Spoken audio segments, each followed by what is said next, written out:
Hello, fellows and ladies. My name is Earl Williams. I am actually the author of Rain of Deception and Teardrop.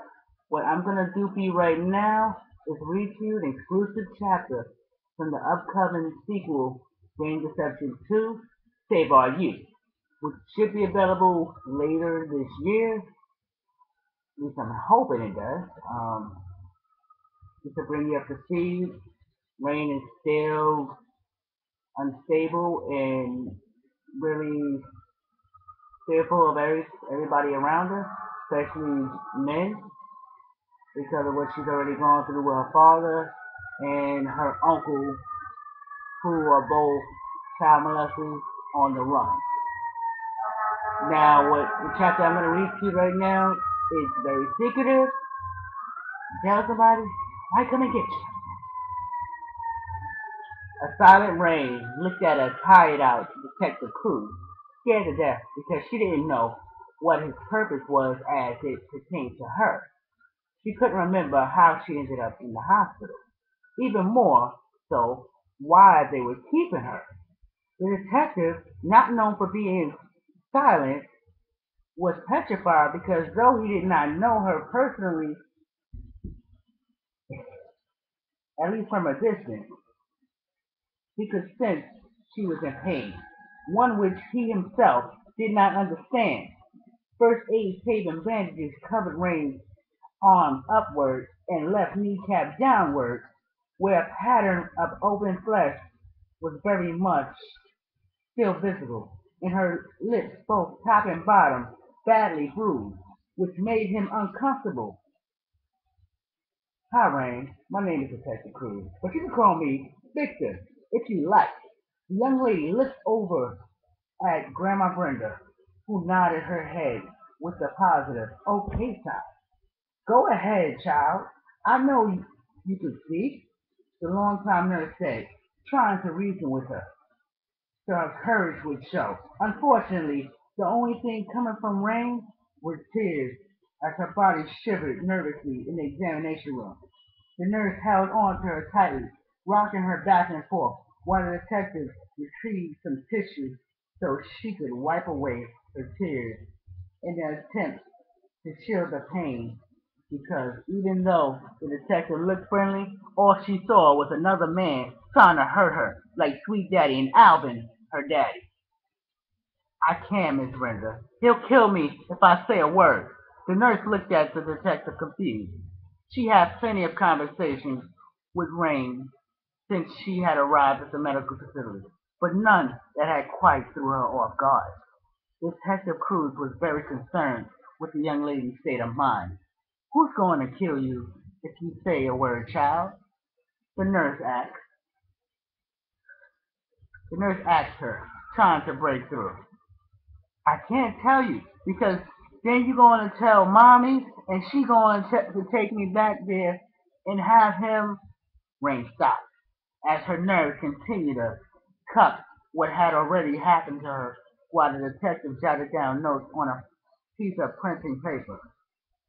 Take you back. Take you back where, dear? The nurse continued her push as both a mother and someone who was raped and molested herself as a child and hated when young women, especially children, were mistreated by the predators of society.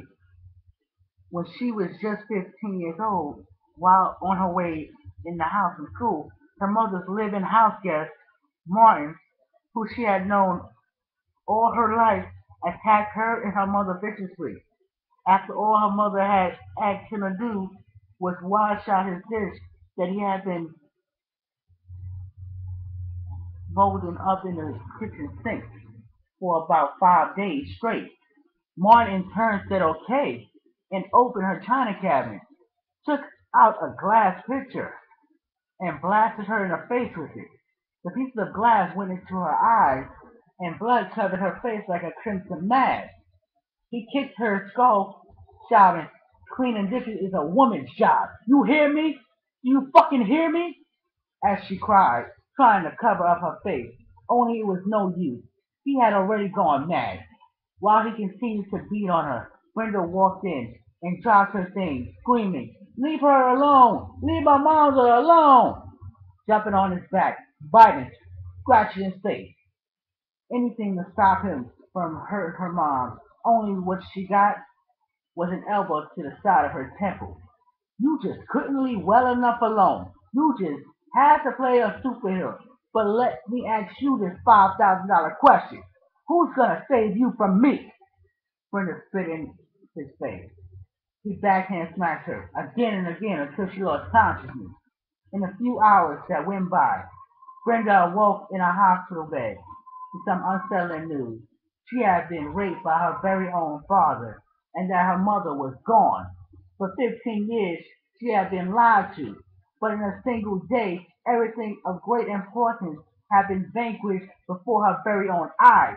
The 9 months that followed led to the birth of a child she learned to love regardless of who his father was, because her child wasn't the assailant. Like her, he was the victim. Her father, Martin Alvarez, was never found or seen of after his heinous act. Brenda swore on her mother's, Senorita Marisa Martinez's grave, that if her son ever asked, "Who's my father?" she'd say, "Jesus Christ is your daddy," to protect him from the embarrassment and shame she always felt. She did not want Rain to have to live with that fear either, with hiding the darkness. Her own mother taught her that secrets that inflict pain on another need to be spoken for, because at day's end, lives will be spared and family will be whole. Rain stared at her as she snapped back into what needed to be done, getting down to the bottom of who or what was scaring her that she could not tell anyone. I thank you for hearing me read this chapter, and I hope you go out and buy the previous one, www.pinkhitspublishing.com slash earlwilliams.html, because the only way you're going to understand Rain on the Section 2 is by going and getting that first one. Thank you, and enjoy your evening.